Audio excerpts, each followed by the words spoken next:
Talk a little playoff football for this edition of See It Like Strev. And Chris, obviously USD coming off 34-24 second round win over Sacramento State in the FCS playoffs. And when you're in the postseason, obviously turnovers can be a huge deal. Maybe even more emphasis on that than normal in these situations because it's win or go home.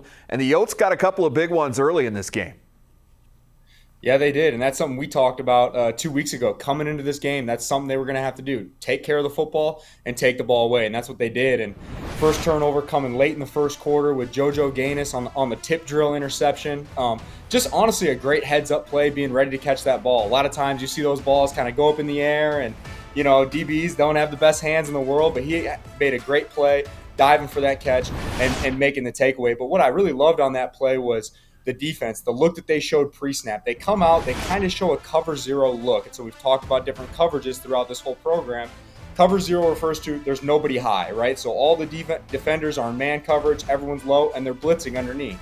So they come out showing a bluff blitz, and they end up bluffing out and dropping and playing a cover three, where now there's a middle safety and two guys deep. And so I think that kind of threw the timing off with the offense. Again, the ball goes off the receiver's hands, and there's JoJo Gaines ready for a big takeaway that set up their first score of the game. Yeah, they got into the end zone shortly thereafter on the touchdown to Javion Phelps. And then, of course, the ensuing drive, defense strikes again. You get the 56-yard scoop and score. Not as much to break down there with the way that went down, but Mike Grace doing the honors with the big man touchdown going the other way. That made it 17-0. Really changed this game in a big way. And I think, from there, Travis Johansson and company could kind of just pin their ears back and go. Give them a bunch of different stuff they hadn't seen. You hit it on the head. I loved some of the things they did defensively this game. We mentioned the cover zero bluffing. They did that a few times throughout the game. They brought a corner blitz. They showed some mug linebackers up at the line of scrimmage, dropped them out, brought it from the other side. So it's been really, really fun to watch this defense evolve as the season's gone on with different looks, because at the beginning of the season, it was pretty vanilla. They played their coverages, but now as the season's gone on, they've got some experience. Guys are getting more comfortable. They're able to mix up the looks, and I think that really helped them this game defensively with confusing the offense and throwing off some of their rhythm and timing. Yeah, really good defense once again, and certainly they played a big role in this game. But, of course, another guy that did is Aiden Bauman. And, I think a lot of times throughout this year, Aiden has been kind of had that game manager label, quote-unquote, Chris, and sometimes that can have kind of a negative connotation, but in this case, that's exactly what the Yotes want from Aiden is kind of, hey, just come out and take what's there. He did it a couple of times on this one, the touchdown right here to Javion Phelps being the first of those. That's what the Yotes need. That's what they want. They're playing great defense and they're running the football. So as a quarterback, he's doing an outstanding job being exactly who the Yotes need him to be. And the Javion Phelps touchdown, again, a great play call.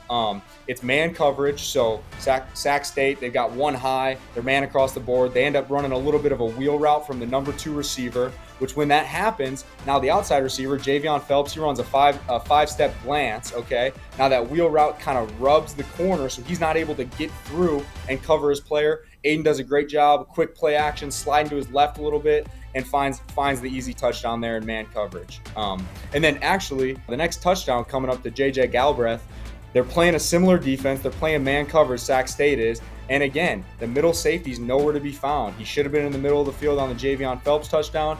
Now the next drive and the Galbraith touchdown, he grabs the crosser coming across the field. Again, short play action. The linebacker that's supposed to be following Galbraith falls off, and there he is wide open up the seam. Great job by Aiden, again, finding him, giving him an accurate ball, letting him run for a touchdown. Yeah, Aiden actually said after the game that they were intending to go to Jack Martins on that play, but when he saw JJ standing there all by himself, he just put it on him. And to JJ's credit, exceptionally athletic play. This was not a great throw from Aiden. It's just something he admitted himself after the game. JJ's able to get around, catch the ball, gain his composure, keep his feet, and there was nobody home to slow him down there as he goes on for a 75-yard touchdown. Bauman finishes the day 11 of 16 for 174 yards and 2 touchdowns. That's all they needed through the air because the ground game was working again, and Charles Pierre had a lot to do with that. Charles Pierre ripping off a big run midway through the fourth quarter, and I love this play, right? It's a great run. He gets downhill, runs through an arm tackle, but I got to show the big guys up front some love, man. This play was beautifully blocked up. They end up pulling the center. The play side guard gets a great down block. On the backside, you see the guard and tackle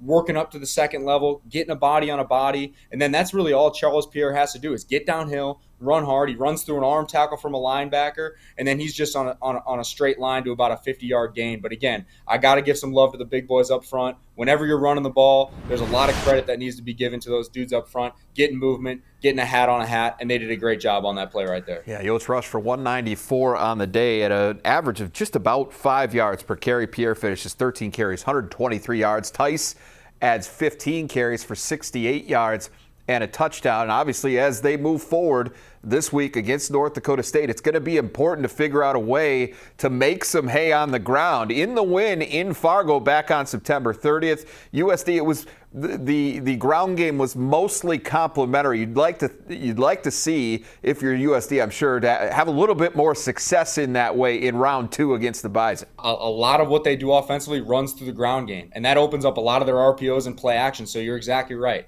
They want to establish the run because it's going to open a lot of things in the back end of the passing game, and ultimately it's about moving the football and scoring points. So however they can do that, they're going to do it, and it's important that they get the ground game going and take care of the ball just like they have been up to this point in the season. What we know as of right now is that the South Dakota Coyotes are hosting an FCS quarterfinal game this Saturday. It's going to be nationally televised on ABC Network Television, coming to the Dakota Dome to see the Yotes battle the Bison in the postseason. Chris, going to be a fun day in Vermillion on Saturday, and we will see what happens.